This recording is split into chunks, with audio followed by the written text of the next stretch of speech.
Why don't you tell our listeners a little bit about how you got to Bend? What was your route to Bend? Well, the very first time I came to Bend, Mark Ransom hired me to play the Bend Roots Festival because he was in Colorado at one point, many years ago, probably 13 to 15 years ago, and came through Colorado and opened up for me at a place in Fort Collins, Colorado. And we met each other then. And then he was coming through, and then from him going through, we had mutual friends. Somewhere down the road, he got me to play Bend Roots Festival, and I came through and I did a show at Angelina's Bakery in Sisters, and then Brad Tisdale, who runs Sisters Folk Festival and ran it for many years, opened up for me and supported me that night. So that brought that connection, and of course it's like so beautiful out here, the energy, the volcano energy, and all that is a whole other topic too. But the energy out here really connected with me, the beauty obviously, and the fact that there wasn't millions of people around us. Like in Boulder, you're surrounded by the Front Range, which is more people every day. It doesn't stop. There's so many people there. I get a little anxious there now. It's changed so much. So here it's like nothing but trees and open land, and I just love that. So playing that festival, and then I've done McMiniman's gigs for many years, maybe a dozen. So every year a lot of times I'd fly out to the northwest and do sometimes 8 or 9 McMiniman shows, and then At different locations. yeah, and they treat you well, and they give you a place to stay, and you get fed. And I'd come out here, I'd either drive or I'd fly and rent a car, or luckily friends would let me borrow a car, and then yeah, I would do those tours, and then I just left Boulder. I traveled the world for 2 years, Yeah. and then I landed with the person I was with for 3.5 years. We were partnered up, and she and I moved to Portland, Oregon. And I wasn't a city person at all, and the rain was getting really depressing for me. And in fact, that winter of 2015-16, we had like more rain than we had had in years. So it wasn't like just rain. It rained for months, and I was getting really depressed. I wasn't writing. I wasn't inspired. Um, it was just not good for me, and the person I was with at the time and I were not, we were having issues. So there was just all this stuff, and then I just said, you know what? I'm going to move to Bend, Oregon. I had a friend here. She had a room for me in her house by Juniper Rec Center. Moved here during that big giant storm in February of 2017, so 4 years ago now, and there was 5 feet of snow on the ground. I was here here. in town, I know. and I was like in heaven. Like, are you kidding me? A tunnel driveway with 5, 6 feet embankments, and she had these beautiful like little prayer flags over the thing where I drove my car, and I'm like, what? And then I went snowboarding at Bachelor, and I was like, you're kidding me. This mountain is right down the road. I'm home. I rode yesterday, I rode the day before, and I'm missing a good powder day today. Yeah, Bluebird Day today. Yeah, I like the cloudy, snowy days myself more, but yeah, it's a nice day up there today for sure. Is there a particular process you go through in creating a song, in the sense of, do you have lyrics first? Do you have the harmony, the melody? Do you do, is there a rhythm that you go through? No, everyone's different. I was in an article back in the day in Boulder, Colorado, where I lived, and it was about 6 or 7 songwriters. Everyone was interviewed about their process of how they wrote, and it was a great article to read because everyone wrote differently. So, I teach a lot of songwriting camps, and I teach some stuff online. I put it together an online songwriting camp, had 12 people. That's one thing I did in May with COVID and the lockdown. I'm teaching a 6-week course on the fundamentals of bluegrass right now. I'm doing another one called Bringing Songs to Life, which is about this question actually. The recording part, the writing part. How do we get it to where we have it on the internet? How do we get it to have it on an album? How do we make it? How do we record it? How do we write it? So that course is in February through Sisters Folk Festival. It's a weekend course. So it's exciting to talk about and share this, but the process of writing a song for me isn't really anything that I control at all. It's like I feel that I need something's coming, and it's like I always say it's like having a baby. It's like it's coming, and I sit down. I have the time now because I'm not touring. I don't have anything going on besides creating and trying to figure out how I can make a living. So it's this navigation. It's this navigation thing every day now with COVID. As an artist, it's even a little bit more because there's no gigs. So it's like, all right, here we go. But it's been great. Everything's different, a lot of teaching, a lot of looking at a Zoom screen. But the process of writing a song, sorry to veer off of that question, is I sit down, I have my guitar, I have my pen, my paper, my coffee. I almost write all my songs in the morning when I'm kind of flatline in my mind. Flatline in my mind. That's a good one. Need to remember that. So just like that, things come out, write them down, but I have the day. I'll say to myself or my girlfriend, I think I'm going to try to write a song today. I feel like something's coming out. And 2 of those songs that I shared here were brand new, and I had a third. And I wrote those in 3 days. It's like when the gates are open, I'm standing there, and my buddy, Benny Galloway, one of my mentors, he's written a lot of great songs, and a lot of big bands in the bluegrass and jamgrass scene have recorded his music. I played in a band with him. He's my mentor, one of my biggest mentors. When you got the glove on, man, you got to catch it. Sometimes you don't catch it. Sometimes you miss it. Sometimes it hits your glove and pops right out. But man, when it's open, when the gates are open, better be standing there. And so when I feel that, I'm usually ready. I've got the pen. And sometimes I think, how do I want to approach this? I don't ever have I always go music first, and it's usually the first thing that I put my hands on the guitar. When you say music, what? The guitar, let's just say, or the piano, but it's the first thing that comes out for me. I use it. I don't think about it. It has to come from somewhere through me. So it's a channel for me. I've said this to other people and they're like, hippie. And I'm like, it doesn't matter. I don't really care what anybody thinks about my process.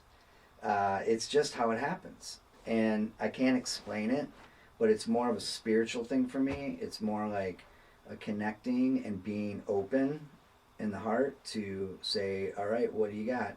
A lot of times maybe it's a powerful message of optimism that people sometimes leak. They tear their eyes from hearing it. And that was something that came to me from somewhere that I felt like somebody needed to hear, or maybe I needed to hear it. So that's really cool. That's a cool part of the process is unraveling secret messages that need to come out and be delivered to certain people. I'm recording a song here in the next day or 2 that I wrote called Always and Forever, about losing someone you love and how they're never gone. And I've had a few friends lose friends in the last just week. It keeps happening. And a few from COVID. And I want to give these songs to these people. Say, here, man, I wrote this. And it's for you, to grieve, to help your grieving. And it's important for me to get that out to people. And the guitar, and then I sing a melody over the chords. I hum a melody, and it's a melody that just comes to me. Sometimes it changes a little bit, but usually stays pretty straight. Then I learn how to play the melody on the guitar, which is really important. That's from the school of Daryl Scott, one of my favorite songwriters. He's so melody driven. It's awesome. So then try to sing the melody, try to play the melody. And then you have this chord progression with a melody that you can play and sing. Then you start writing words. And now what do I write about? I don't really have an idea what I'm going to write about. I usually don't. But recently, it was the song I sang called Crazy, Yeah. the song I shared. Yeah. Crazy Ride. That's a story. That's about me. It's about a woman, a single mother. It just came out of nowhere. Being a single mother, I have a lot of friends that are single mothers, so love to them and all that they have to do to make ends meet, especially with COVID. So I kind of wanted to express something for them in that verse. And then you work on it and you play it, and does it need a bridge? Does it need a chorus? You play it over and over and over again. You record it on your phone, because we all walk around with these recording devices nowadays in our pockets. Same ones that everyone's like this all day with. They have a recording device in there. So record it, and then listen to it, and then get away. Go walk by the river, the beautiful Deschutes River. Get away from it. Maybe listen to it on a rock by the river. Get away from it. Listen to other music. As long as you've got it recorded, then it's there. You can go back to it. And then play it again, and play it again. And then maybe give it a trick ending. Maybe throw a minor in there if it's a major song. Nothing like a good old major-minor progression. Look at John Lennon and Paul McCartney. They were the kings at major-minor progressions. And they're awesome when you get them right. And there's a combination for that. Are there ever times where you have what might be referred to as writer's block, where you're waiting for something to come and it just ain't there? If it's not there, I walk away and that's it. Day over for writing. And I'll know it right away. Speaking of Daryl Scott, who's one of my favorites, I met him, the first time I met him, I've met him a few times since, I asked him, I said, hey Daryl, I've been going like 3 months, I haven't been able to write a song, and he just smiled and laughed at me. I was probably 28 years old, 29. And he's like, I've gone 2 years without being able to write a song. Just be patient. It'll come back to you. It's just, this happens. So I don't stress it too much. If I am not in the writing mode, I'm always practicing, an instrument of many, just playing. And now with my looping station that I have and this whole thing in my studio, I'm just never bored. There's always music to be made. But writer's block's a real deal. Yeah. So that's why when the gates are open, hopefully you have time and a pen and a paper. When you're done with the song, do you have a sense of how successful it will be, or how popular it will be by others, how others will respond, or do you keep being surprised by what it is that they respond to and you're not quite so sure that it would be that?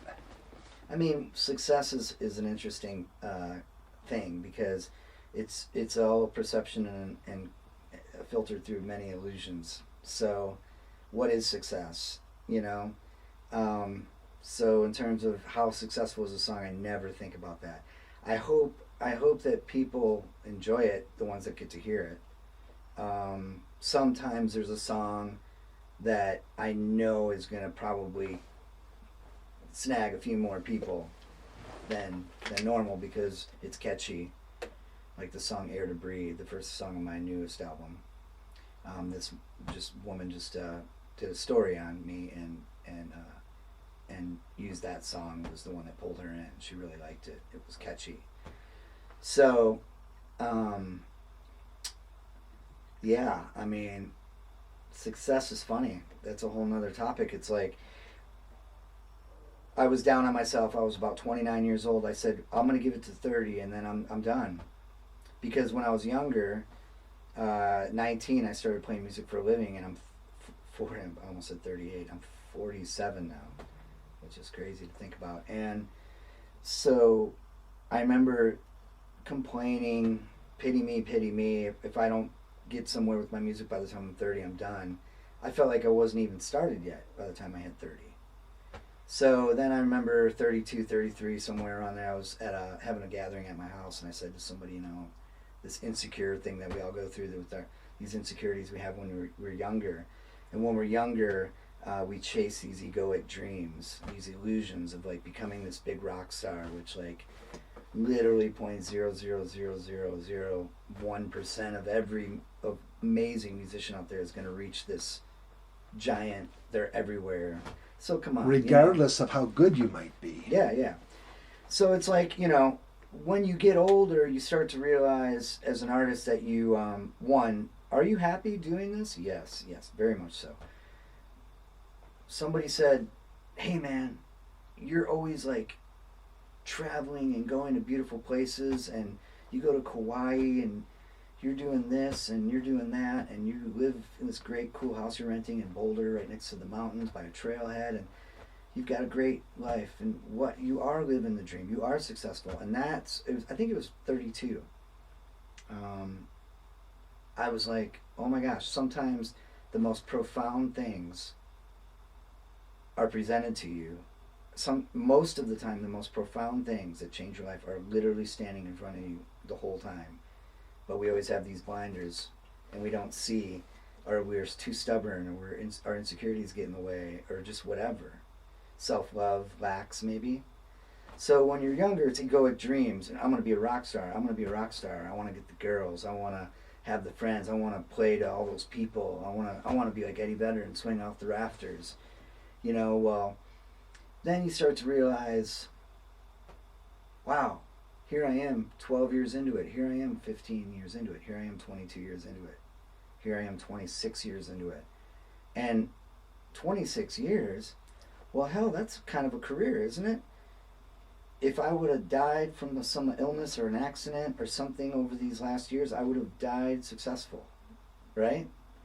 If I've been making my living with music all this time and I were to leave tomorrow for some reason, I would be successful. I would have lived a life of music and success by supporting myself, by traveling around the world, by seeing many countries and living in countries, and with music and a voice and a guitar.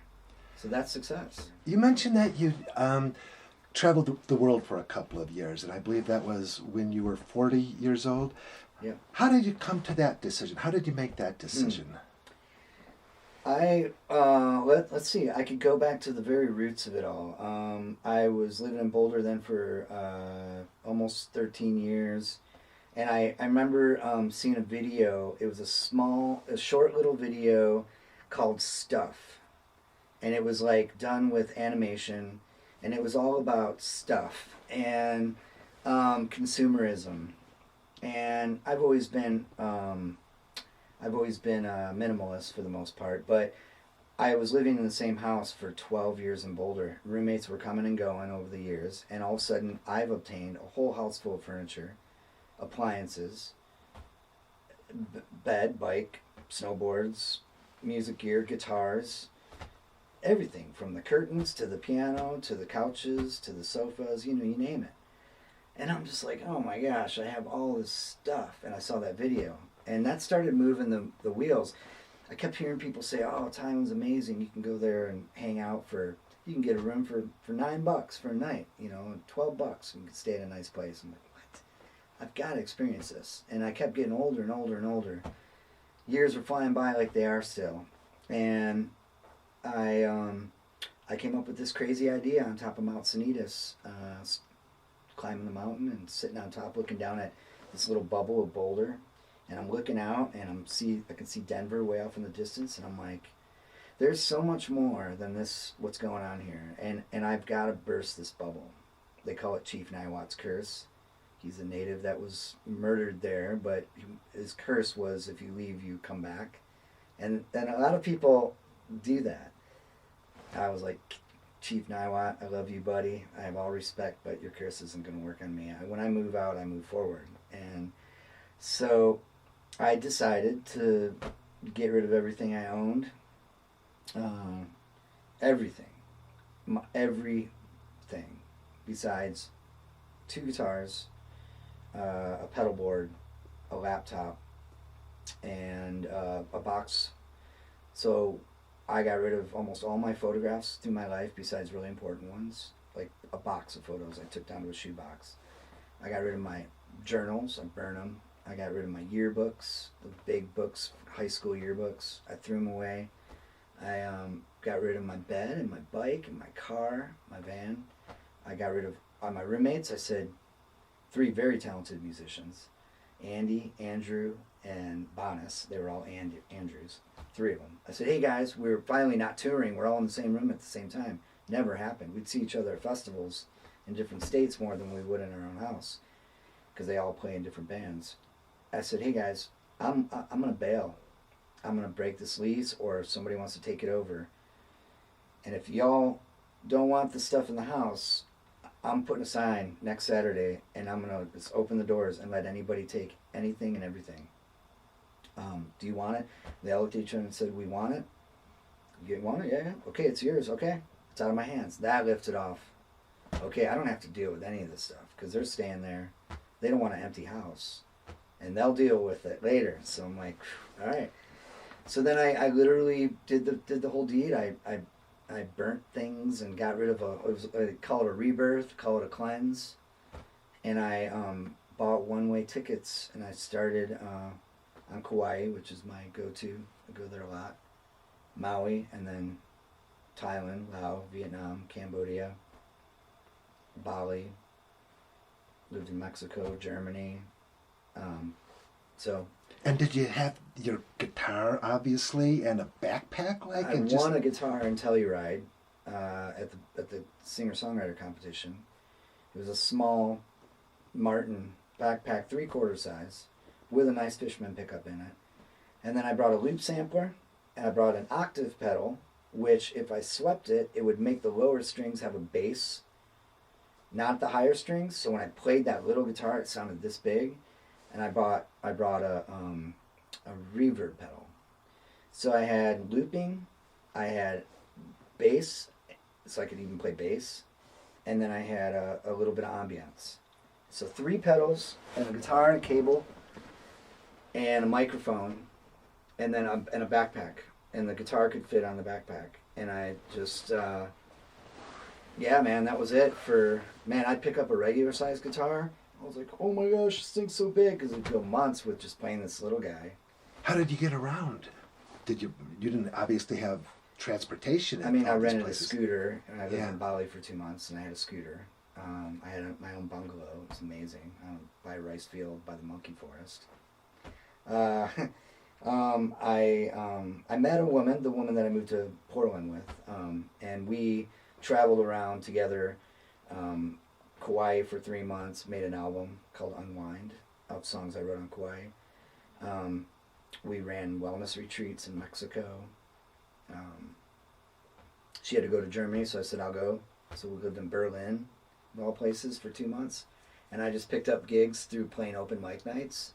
And I'd play these open mic nights, and then people would be like, hey, wow, would you like a gig? And so it ended up being, I just navigated my way through each country, never really making much of a plan, just every day making the plan instead of thinking much further ahead. And I lived like that for 2 years without a set of keys, and it was the most amazing 2 years of my life.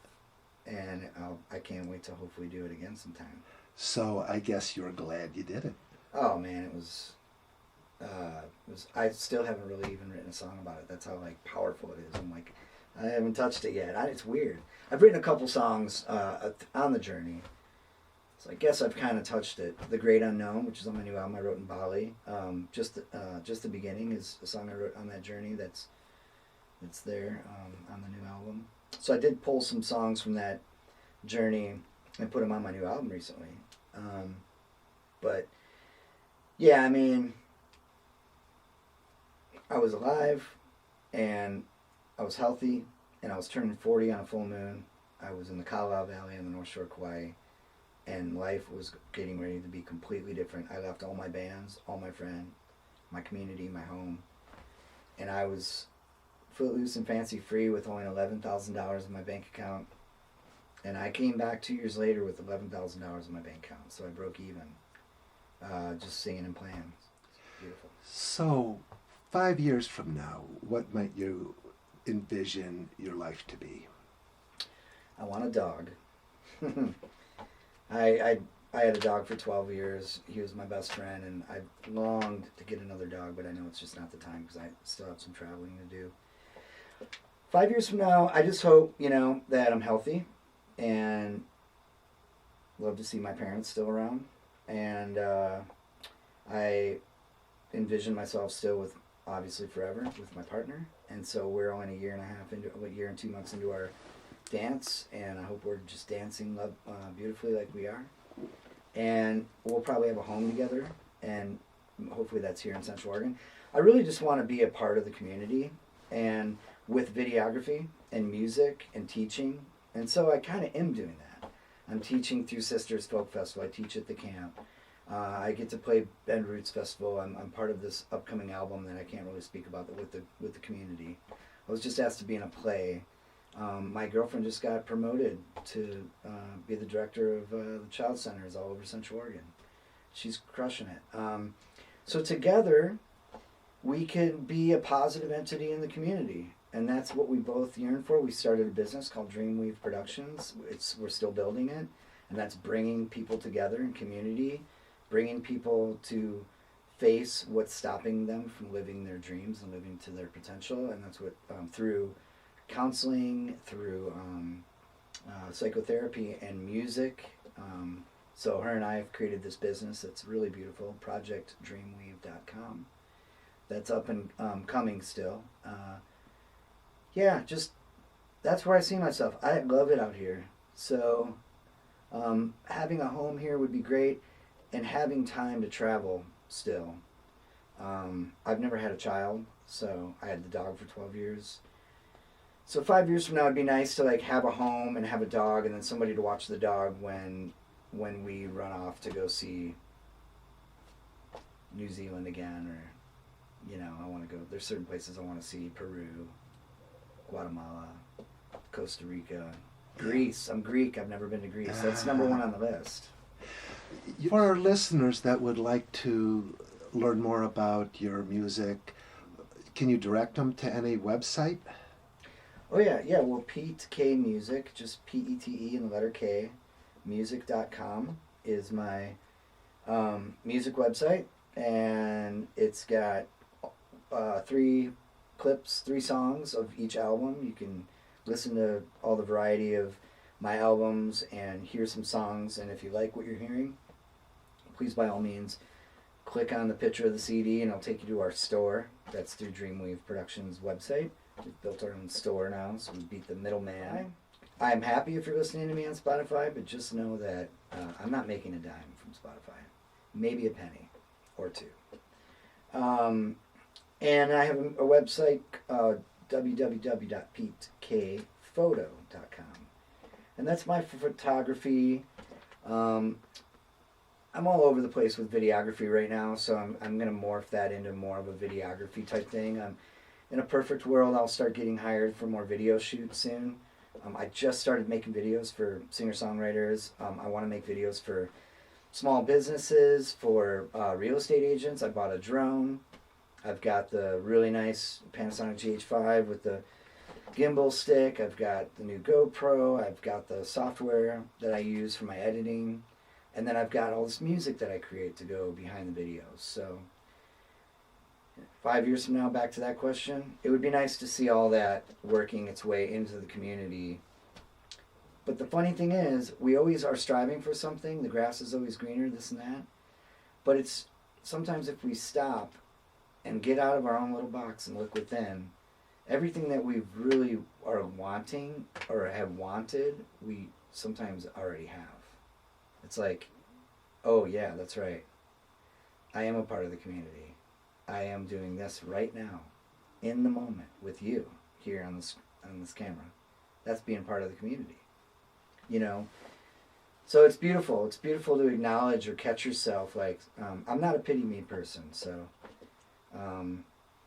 I embrace bad things that happen because that's how we get stronger. So, as we were talking before this video started, about 2020, Yeah. It was like... Well, Pete, thank you very, very much for joining me. And if people haven't listened to the house concert, your performance, I certainly hope they will in the very near future. I thought it was absolutely fantastic. And thank you very much for gracing us with your presence in that way. It was just I get fantastic. talking, man. I get talking and talking. I have a million stories, so yeah, sorry about the long dialogue. No, this has been great. I appreciate you doing the interview as well.